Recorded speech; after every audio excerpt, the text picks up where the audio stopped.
Hai guys, akkam jirtu? Bakka gara chaanaala keenyaatti deebitanii dhuftanii isiniin jechaa guyyaa har'aa immoo akkamittiin akka appilikeeshinii hojjechuu dandeenya, bilbila keenya irratti akkamittiin appilikeeshinii uumuu akka dandeenyu kan isinitti agarsiisaa jechuudha. Kanaaf jalqaba gara appilikeeshinii kanaa hojii isaatti seenuuf jecha aappii nu barbaachisu tokkotu jira jechuudha. Aappiin kunis kan jennaan aappii kunoo fuuldura irratti argitan kanatu nu barbaachisa jechuudha. Aappii kana qabaachuu qabdu. Warri aappii kana hin qabne Play Store irra seenuudhaan barreessitanii maqaa isaa haala kanaatiin AIDE kan jedhu kana barreessuudhaan argachuu dandeessu isiniin jedha. Warri immoo Play Store irraa buusuun isin dide immoo koomentii irratti na barreessaa.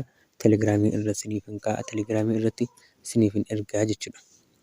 Kanaaf oduu osoo isin jalqaba haala kamiin akka itti seennee akkamittiin akka hojjennu kallattumaan isinitti agarsiisaa jechuudha. Jalqaba appilikeeshinicha tuquudhaan gara keessoo isaa ni seenna.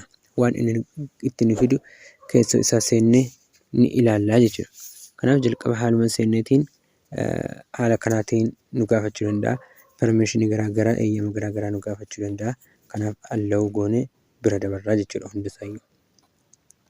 Kana booddee haala kanaatiin yoo inni isiniif fide bakka forex kan jedhu kana experts kan jedhu kana yeroo tokkoof ni tuqnaa jechuudha. Kana booddee ammas haala kanaatiin yeroo dhufu allow goonee bira dabarraa jechuudha. Hundisaayyuu eeyyamni isin gaafatu hundiyyuu allow gootanii bira darbuu qabdu jechuudha. Amma haala kanaatiin isiniif fiduu danda'a jechuudha. No open files jechuu danda'a jechuudha. Yeroo inni haala kanaatiin isin fidu isin maal gootu gara kallattii tuqaa 3 irraa olee qabdu kana yeroo tokko fuftanii achi ni tuqxu jechuudha. Sana booddee haala kanaatiin isiniif fida. Yeroo inni haala kanaatiin isiniif fidu create new project kan jedhu kana yeroo tokkoof irra tuqxu jechuudha. Sana booddee haala kanaatiin isiniif fidaa filannoowwan garaagaraa isin gaafata jechuudha.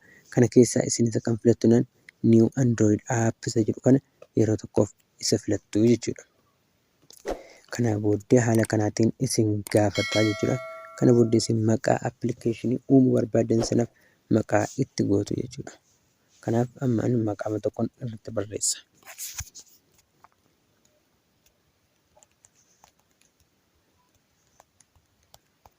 Haala kanaatiin maqaa ergan irratti barreessee booddee bakka create bakka jedhu kana yeroo tokkoof nin tuqaa jechuudha. Kana booddee kun akkuma argitan hojjedheen jira. Kana booddee amma appilikeeshinii kana bilbila kiyya irratti install godhaa jechuudha. Kana gochuuf maal goona jenna? Kun bakka mallattoo ishii kana yeroo tokkoof irratti ni tuqnaa jechuudha. Sana booddee ofii isaa daawunlood gochaa jira. Sana booddee akka nuti install goonuuf nu ajaja haga inni mallattoo install nuuf fidutti ni eegnaa jechuudha. Kunis akkuma argitan mallattoo install fidee asii nu gaafachaa jira. Kana booddee nuti maal goona? Install ni goona jechuudha appilikeeshinii kana. Haala kanaatiin appilikeeshinii hojjennee kana install goona. Akkasumas immoo appilikeeshiniin kun akkuma argitan asirraa suuraa mallattoo wayii tokkollee ofirraa hin qabu jechuudha. Suuraa androidii qofa ofirraa qaba. Maqaan kunis immoo Kiyyaa Tech kan jedhu kun walirraa siqee hin jiru jechuudha. Yeroo jalqaban ta'u walitti buntanii bantu maqaa kam bitanan.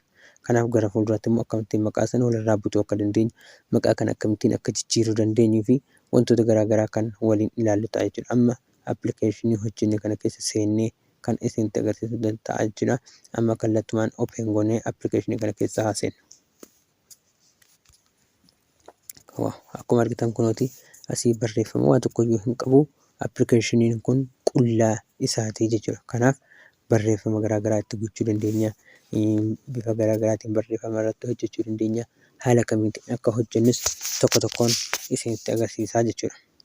Amma asii hello world kan jedhu kana yeroo asii keessa seentan appilikeeshiniin kun asiin hello world jedha jechuudha. Kanaaf barreeffama kana ni jijjiirra. Kana gochuuf maal goona?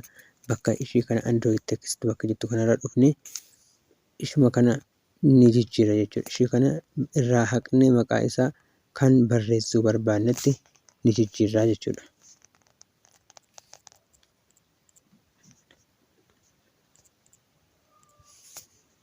Amma fakkeenyaaf welcome jedha. Welcome ergan godhee booddee appilikeeshinicha deebiseen install godhaa jechuudha ammas. yeroo kana innis maal godha update akkan ani godhu na gaafata jechuudha. Ifama ishee kana balleessuu qabna jechuudha asirraa. Ishiin kun haala kanaatiin baduu qabdi. Erga haala kanaatiin barreessine booddee amma install goona jechuudha amma akka haaraatti. Kanaaf install gochuudhaaf bakka kana tuqna, bakka dura tuqne install goone sana tuqna, amma update nu gaafachaa jira jechuudha. Wanta jijjiiramee jiruuf application kun update nu gaafata jechuudha. Kanaaf update goona.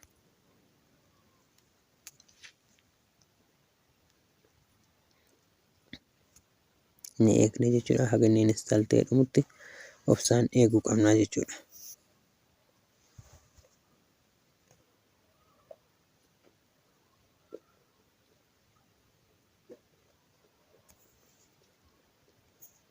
Amma kunatti install ta'ee jira.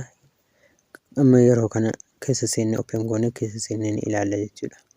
Kunatti duraan hello world kan jedhu sun welcome jecha jedhutti jijjiiramee jira jechuudha.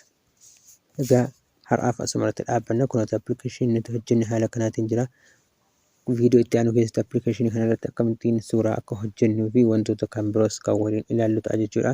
Kana booddee tokko tokkoon kutaawwan hedduu qabanne kan wajjiniin ilaallu waan ta'uuf viidiyoo kana like gochuu hin dagatinaa, share gochuullee hin dagatinaa. Warri immoo channel keenyaaf haaraa taatan immoo subscribe gochuus hin dagatinaa isiniin jenna. Kanaaf amma haala kanaatiin erga application keessan hojjettanii xumurtanii guyyaatti aanu immoo application kun suuraa ofirraa hin qabu, haala kamiin akka suuraa itti hojjechuu dandeenyu kan isinitti agarsiisu ta'a jechuudha. Kanaaf warri application kana Play Store irraa isiniif bu'uu dide kana komentii isaa jalatti yookiin komentii viidiyoo kanaa jalatti naaf barreessaa. Ani immoo telegiraamii irratti application kana fideen isiniif gadhiisaa jechuudha. Kanaaf viidiyoo kana ilaalaati, yoo isinitti tole like godhaa. Haga viidiyoo biraatiin walitti deebinutti nagaan naaf tura.